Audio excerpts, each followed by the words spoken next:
ಶ್ರೀ ಮಹಾಗಣಪತಿ ನಮಃ, ಶ್ರೀ ಸರಸ್ವತಿ ನಮಃ, ಶ್ರೀಪಾದವಲ್ಲಭ ನರಸಿಂಹ ಸರಸ್ವತಿ, ಶ್ರೀ ಗುರು ದತ್ತಾತ್ರೇಯಾಯ ನಮಃ. ಆ ಸಭೆಯನ್ನು ಆ ಕಡೆ ಈ ಕಡೆ ನೋಡಿದ್ವಿ ಅಂತ ಹೇಳ್ಕೊಂಡ್ವಲ್ಲ ನಾವು. ತಾಳೆ ಮರೆ ಥರ ಇನ್ನೊಬ್ಬ ಅವನು ನೋಡ್ಕೊಂಬಿಟ್ಟು ಅವ್ನು ಮೂಗು ಹಿಡ್ಕೋಬೇಕು ಅಂತೆಲ್ಲ ನೆನೆಸ್ಕೊಂಡ ಅಂತ ಅಂದ್ಕೊಂಡ್ವಲ್ಲ ನಾವು ಹನುಮಂತನನ್ನು. ಮೂಟಿಗಳು ಎಲ್ಲ ನೋಡ್ಬಿಟ್ಟು ಆ ಮೂಟಿಗಳಿಗೆ ಒಂದೊಂದು ಹೆಸರು, ಒಂದು ಬೋರ್ಡ್ ಇಟ್ಟಿದ್ರು. ಯಾವುದೋ ರಾಕ್ಷಸರ ಹೆಸರು ಇಟ್ಟಿದ್ರು. ಆದರೆ ಹನುಮಂತ ಮಾತ್ರ ಓದ್ಕೊಂಡದ್ದು ಪುರಿ ಮೂಟೆ, ಹೆಸರು ಮೂಟೆ, ಭತ್ತದ ಮೂಟೆ ಅಂತ ಓದ್ಕೊಂಡ. ಹರಳಿನ ಮೂಟೆ ಅಂತ ಓದ್ಕೊಂಡ. ಅವನು ಇಟ್ಟಿದ್ದ ಹೆಸರುಗಳೇ ಬೇರೆ, ಇವನು ಓದ್ಕೊಂಡ ಹೆಸರೇ ಬೇರೆ. ಆದರೆ ಎಲ್ಲರ ಮುಂದೆ ಸ್ತಂಭಗಳು ಇಟ್ಟಿದ್ದಾರೆ. ಯಾಕೆ ಅಂತ ಆಮೇಲೆ ಗೊತ್ತಾಯ್ತು ಇವನಿಗೆ, ಇವ್ರು ಸೀಂದ್ರೆ ಯಾರು ಕೆಳಗೆ ಬೀಳದೇ ಇರಲಿ ಅಂದ್ಬಿಟ್ಟು ಇಟ್ಟಿದ್ದಾರೆ. ಇವೆಲ್ಲ ವಿವರಣೆ ಮಾಡ್ಕೊಂಡ್ವಲ್ಲ, ಎಲ್ಲ ಲೆಕ್ಕ ಹಾಕ್ಕೊಂಡು ಎಂತೆಂಥ ಬಲಾಢ್ಯರಿದ್ದಾರೆ ಇಲ್ಲಿ ಅಂತ ಅಂದ್ಕೊಂಡ್ವಲ್ಲ. ಇದರ ಮಧ್ಯದಲ್ಲಿ ಒಂದು ಗುಡುಗು ಥರ ಬಂತು ಅಂದ್ಕೊಂಡ್ವಲ್ಲ ನಾವು. ಒಂದು ಸಿಡ್ಲು ಬಂದಂಗೆ ಬಂದ್ಬಿಡ್ತು, ಒಂದು ವಾರ್ತೆ, ಹೈ ವೋಲ್ಟೇಜ್, ಯಾರೋ ನೀನು ಅಂತ. ನೋಡ್ಕೊಂಡು ಆ ಕಡೆ ನೋಡ್ಕೊಂಡು ಬೆಚ್ಚಿಬಿಟ್ಟ ಹನುಮಂತನು ಮೆಲ್ಲಗೆ. ಅವನು ಭಾಷಾ ಪಂಡಿತನಾಗಿರ್ತಕ್ಕಂಥ, ಎಲ್ಲ ಭಾಷೆಗಳನ್ನು ಬಂದಿರತಕ್ಕಂಥವನು, ಅದರಲ್ಲಿ ವ್ಯಾಕರಣ ಪಂಡಿತನು. ಸ್ವಾಮಿ ಛಂದಸ್ಸನಾಗಿದ್ದರೂ ಕೂಡ ತಾನು ವ್ಯಾಕರಣ ಪಂಡಿತನು. ರಾಮ ಮತ್ತು ಹನುಮಂತ ಒಬ್ಬರು ಒಂದಾಗಿ ಸೇರ್ಕೊಂಡ್ಬಿಟ್ಟಿದ್ದಾರಲ್ಲ ಇಲ್ಲಿ, ಅದಕ್ಕಿರಲಿ. ಹಾಗೆ ನಾನು ಸುಗ್ರೀವನ ಮಂತ್ರಿ ಅಂತ ಆ ಮಧುರವಾದ ಮಾತು ಈ ಮೂಟೆಗಳು ಕೇಳೇ ಇಲ್ಲಿಲ್ವಂತೆ. ಏನು ಭಾಷೆ ಎಷ್ಟು ಚೆನ್ನಾಗಿ ಮಾತಾಡ್ಬೋದಾ ಅಂದ್ಕೊಂಡ್ರಂತೆ. ಎಲ್ಲರೂ ಸಂಸ್ಕೃತ ಬಲ್ಲಿರ್ತಕ್ಕಂಥ ಉದ್ಧಾಮ ಪಂಡಿತರೆಲ್ಲರೂ ಕೂಡ ರಾಕ್ಷಸರಾಗಿದ್ದರು ಕೂಡ. ಏನು ಕರ್ಮಕ್ಕೆ ಏನು ಮಾಡೋಕ್ಕಾಗತ್ತೆ, ಅವ್ರ ಕರ್ಮ, ಅವ್ರ ಗ್ರಾಚಾರ ಹಾಗೆ ಹುಟ್ಟಿದ್ದಾರೆ ಅವರು. ನಾನು ಸುಗ್ರೀವನ ಮಂತ್ರಿ ಅಂತ ಹೇಳ್ತಾ, ರಾಮನ ದೂತನಾಗಿ ಇಲ್ಲಿಗೆ ನಾನು ಬಂದಿದ್ದೀನಿ ಅಂಥೇಳಿ ರಾಮ ಲಕ್ಷ್ಮಣರ ಪರಾಕ್ರಮವನ್ನು ವಿವರಿಸ್ತಾ ಇದ್ದಾನೆ. ಏ ರಾವಣ, ನಾನು ಹೇಳ್ತೀನಿ ಕೇಳು, ಸಾಮಾನ್ಯದವನಲ್ಲ ರಾಮ. ನಾನು ಕಂಡಾಗೆ ಒಂದೇ ಬಾಣದಲ್ಲಿ 7 ಮರಗಳನ್ನು ಉರುಳಿಸಿದ್ದಾನೆ. ಸುಗ್ರೀವನ ಪಟ್ಟಿರೋ ಹಾಗೆ ಆ ದುಂದುವಿ ಅಂತಕ್ಕಂಥ ರಾಕ್ಷಸ ಶರೀರವನ್ನು ಎಡಗಾಲಿನ ಹೆಬ್ಬರಳಿನಿಂದ ಮೆಟ್ಟುಬಿಟ್ಟು ಎತ್ತಾಚಿ ಬಿಚಾಕಿದ್ದಾನೆ.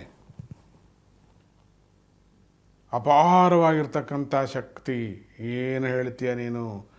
ಇನ್ನೊಂದು ನಾನು ನೋಡೋದು ಕಣ್ಣಲ್ಲೇ, ವಾಲಿಗೆ ಮೋಕ್ಷವನ್ನು ಕೊಟ್ಟಿದ್ದಾನೆ, ಸುಗ್ರೀವನಿಗೆ ರಾಜ್ಯವನ್ನು ಕೊಡಿಸಿದ್ದಾನೆ. ಅವನು ಹೆಂಡತಿಗೋಸ್ಕರವಾಗಿ ಪಾಪ ಎತ್ಕೊಂಡು ಬಂದಿದೆಯಲ್ಲ ನೀನು, ಅದಕ್ಕೆ ನಿನಗೆ ವಾಪಸ್ಸು ಕರ್ಕೊಂಡು ಹೋಗೋಣ ಅಂತ ಬಂದಿದ್ದೀನಿ ನಾನು. ಅದಕ್ಕೆ ನನ್ನ ಮಾತು ಕೇಳು ನೀನು ರಾವಣ ಬ್ರಹ್ಮನು, ನಿನಗೆ ಬ್ರಹ್ಮ ವರ್ಚಸ್ಸಿದೆ, ಪುಲಸ್ಸಿ ಬ್ರಹ್ಮಪುತ್ರನಾಗಿರ್ತಕ್ಕಂಥ ನೀನು, ನಿನ್ನಲ್ಲಿ ಅನೇಕ ಶಕ್ತಿಗಳಿವೆ. ಶಿವನ ಕೈಲಿ ಮಾತನಾಡಿದ್ದೀಯ ನೀನು, ಕೈಲಾಸವನ್ನು ಎತ್ತಿರ್ತಕ್ಕಂಥವನು ನೀನು. ನೀನು ಎಂಥ ಶಕ್ತಿ ಉಳ್ಳತಕ್ಕಂಥವನು ನೀನು. ನಿನ್ನ ಪೂರ್ವ ಚರಿತ್ರೆ ಎಂಥದ್ದು ರಾವಣ. ನನ್ನ ಮಾತು ಕೇಳಯ್ಯ ನೀನು. ಕೇಳಿ ನನ್ನ ಮಾತು ಕೇಳಿ ಶರಣಾಗಿದ್ದೀನಿ ಅಂತ ರಾಮನಿಗೆ ನನ್ನ ಕೈಲಿ ಹೇಳಿ ಕಳಿಸಯ್ಯ. ನೀನು ಬರಬೇಡ ಕಣಯ್ಯ, ನಾನೇ ಹೋಗಿ ಹೇಳ್ತೀನಿ ಕಣಯ್ಯ. ತಪ್ಪಾಯ್ತಂತೆ, ಶರಣಾಗಿದ್ದೀನಿ ಅಂತೇಳಿ ನೀ ಬರಬೇಡ ಕಣಯ್ಯ. ನಿನಗೊಂದು ಸ್ವಲ್ಪ, ನಿನಗೆ ಒಂಥರ ಅಹಂಕಾರ, ನೀನು ತಲೆ ತಗ್ಗಿಸ್ಕೊಳ್ಳೋ ಸ್ವಭಾವ ನಿನಗಿಲ್ಲ. ಬೇಡಯ್ಯ, ನೀನು ಬರಬೇಡ, ತಲೆ ತಗ್ಗಿಸ್ಕೋಬೇಡ. ನನ್ನನ್ನು ಕ್ಷಮಿಸು ಅಂತ ಹೇಳ್ಬಿಡಯ್ಯ. ಸೀತೆಯ ಮಾತಿಯನ್ನು ಹೇಗೋ ನಾನು ಕರ್ಕೊಂಡು ಹೊಟ್ಟೋಗ್ಬಿಡ್ತೀನಿ ಕಣಯ್ಯ. ನಾನು ಎತ್ಕೊಂಡು ಹೊಟ್ಟೋಗ್ಬಿಡ್ತೀನಿ ಜಗನ್ಮಾತೆಯನ್ನು. ಮಾತೆ ಕಣಯ್ಯ ಸೀತೆಯವಳು. ಮಾಮೂಲು ಸಾಧಾರಣದವ್ರ ಥರ. ನಾನು ನಿನ್ನೆ ರಾತ್ರಿ ಬಂದು ಅಂತಃಪುರದಲ್ಲೆಲ್ಲ ನೋಡಿದೆ. ಆ ಥರದ ಹೆಂಗೆ ಅನ್ಕೊಂಬಿಟ್ಟಿಯನಯ್ಯ ನೀನು. ರಾವಣ, ನನ್ನ ಮಾತು ಕೇಳಯ್ಯ. ನೀನು ಕೆಟ್ಟೋಗ್ಬಿಡ್ತಿ ಕಣಯ್ಯ ನೀನು. ನೀನು ಕೆಟ್ಟೋಗಯ್ಯ, ನಿನ್ನ ಕುಲವೆಲ್ಲ ನಾಶ ಆಗಿಬಿಡುತ್ತೆ ಕಣಪ್ಪ.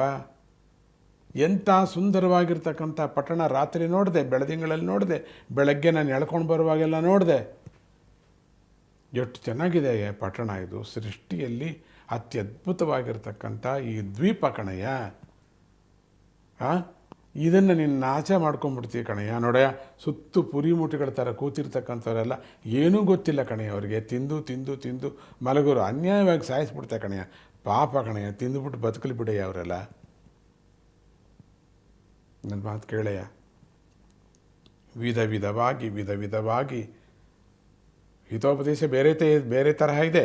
ಆದರೆ ನನಗೆ ಗೊತ್ತಿರೋ ಹಿತೋಪದೇಶವನ್ನು ಆ ರಾವಣನ ಬಾಯಿನಿಂದ ಅವನಿಗೆ ಇನ್ನೇನು ಬರುತ್ತೋ ಬರಲಿ ಅಂತ ಹನುಮಂತನು ಹಾಗೇ ಹೇಳ್ತಾ ಇದ್ದಾನೆ, ವ್ಯಾಕರಣ ಪಂಡಿತನಾಗಿರ್ತಕ್ಕಂಥವನು.